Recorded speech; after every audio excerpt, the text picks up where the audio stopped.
Olá pessoal, tudo bem?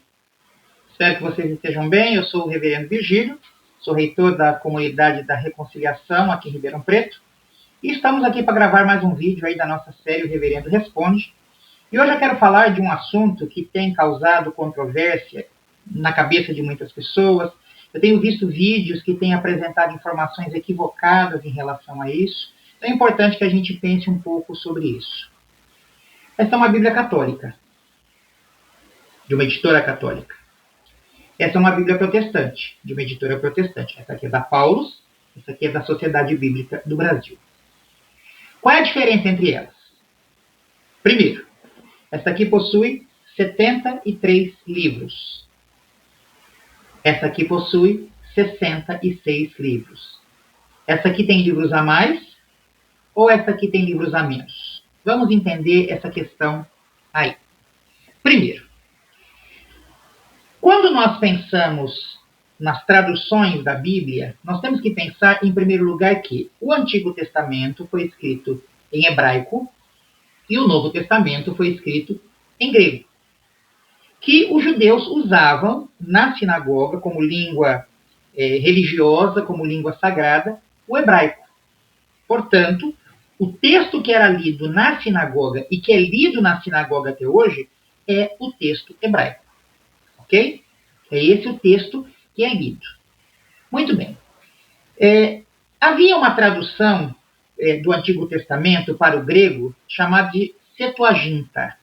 A Septuaginta é que deu base para que nós tenhamos aqui o Antigo Testamento da Bíblia Católica. Porque o Novo Testamento, tanto na edição protestante quanto na edição católica, o Novo Testamento é igual. Agora, o que nós temos aqui é que as traduções católicas são baseadas a partir da Vulgata, a tradução feita no século IV por São Jerônimo, e que usou como base a versão Septuaginta, que além dos livros hebraicos, lembrando, essa tradução é uma tradução feita para o grego. Além dos livros escritos em hebraico, essa tradução traz também os livros escritos em grego, alguns livros escritos em grego, que nós chamamos de apócrifos e que os nossos irmãos da Igreja Romana chamam de deuterocanônicos. São os livros de Baruque, de Judite, de Tobias, 1º e 2º Macabeus, Sabedoria, Eclesiástico. Esses são os 7 livros que teriam a mais na Bíblia católica. A questão é que, quando Lutero fez a tradução da Bíblia para o alemão, ele traduziu diretamente do hebraico. Ele traduziu as escrituras que os judeus usavam. Portanto, a diferença está na escolha do material usado para a tradução. Nós podemos dizer, inclusive, o seguinte, que na Bíblia de edição católica, a escolha do cânon do Antigo Testamento foi feita a partir da Septuaginta, e que nós chamamos de cânon grego.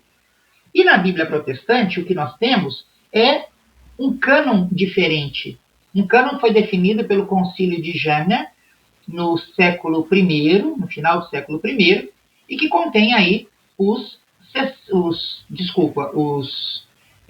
46 livros, né, que compõem aí o Antigo Testamento. 39 livros, 46 é na Bíblia católica.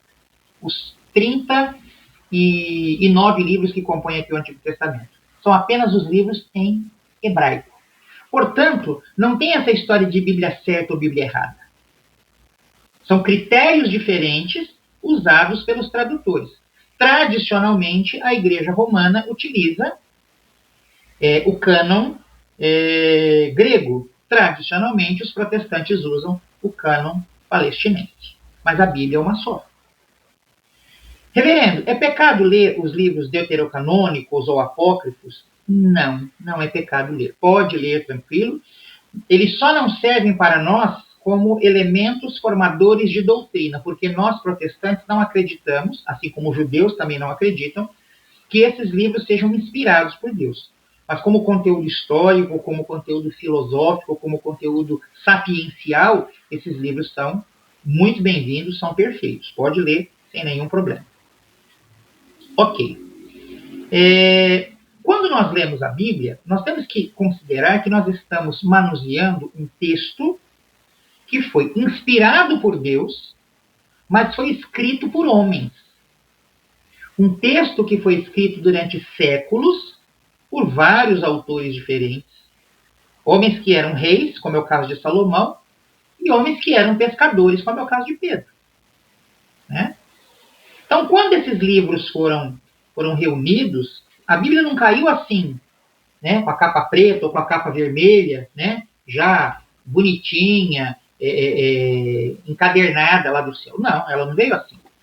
Né? Existem critérios que foram utilizados para que a Bíblia chegasse até nós, como nós a temos hoje. Eu vou falar mais especificamente do Novo Testamento. Quando foram escolhidos os livros do Novo Testamento, circulavam no mundo antigo muitos e muitos outros livros. Evangelho de Pedro, Apocalipse de Pedro, Pastor de Hermas, Didaquê, Evangelho de Tomé, Evangelho de Maria Madalena, etc. e tal. Alguns entraram no cânon, alguns não permaneceram no cânon. O que foi usado como critério para se dizer: nós cremos que esse livro deve constar no Novo Testamento, nos livros sagrados para os cristãos? O primeiro critério é o critério da apostolicidade, ou seja, o livro deveria ser escrito por apóstolo ou por discípulo de apóstolo. Vamos ver, por exemplo, os evangelhos. Mateus e João são apóstolos. Lucas e Marcos são discípulos. Marcos é discípulo de Pedro, Lucas é discípulo de Paulo. Portanto, esses 4 evangelhos preenchem esse requisito. As epístolas foram escritas por Paulo. Paulo era apóstolo. Né? Algumas das epístolas. Né? Eu tenho também a epístola de Pedro, de João. Mas as epístolas paulinas foram escritas por Paulo. Quando nós consideramos, por exemplo, o segundo critério, nós temos que observar que é a questão da catolicidade. Ou seja, tal livro não poderia ser lido apenas, por exemplo, no Egito. Apenas, por exemplo, na Palestina. Apenas, por exemplo, na Itália. Esse livro tinha que ser lido em todo o mundo cristão conhecido. Então, os livros que nós temos no Novo Testamento hoje eram livros que eram lidos na Espanha, eram lidos na Itália, eram lidos na Grécia, eram lidos na Palestina, eram lidos na Síria, eram lidos no norte da África. Em todo o mundo cristão conhecido, todos conheciam os 27 livros que nós temos hoje no Novo Testamento. Então, o segundo critério é o critério da catolicidade, da universalidade dos livros. Ele não podia ser lido apenas numa região. O terceiro critério, que eu também acho importante comentar aqui, é o critério da ortodoxia, ou seja, um texto não pode negar a doutrina de outro texto. Os textos têm que estar em conformidade doutrinária. E quando nós olhamos os textos do Novo Testamento, esses textos apresentam essa uniformidade doutrinária. Por isso é que eles são textos que a igreja considerou, ainda lá no período da patrística, né, que a igreja considerou como livros sagrados para os cristãos. Então, apesar das diferenças que nós temos entre o Antigo Testamento das edições católicas e o Antigo Testamento das edições protestantes, o Novo Testamento, que aliás é o texto fundamental para nós cristãos, é exatamente o mesmo, é igual para todos os cristãos de todo o mundo. Não importa a denominação, sejam protestantes, sejam ortodoxos, sejam católicos romanos. Tá bom? Um beijo para vocês e até o próximo vídeo, se Deus quiser. Abraço.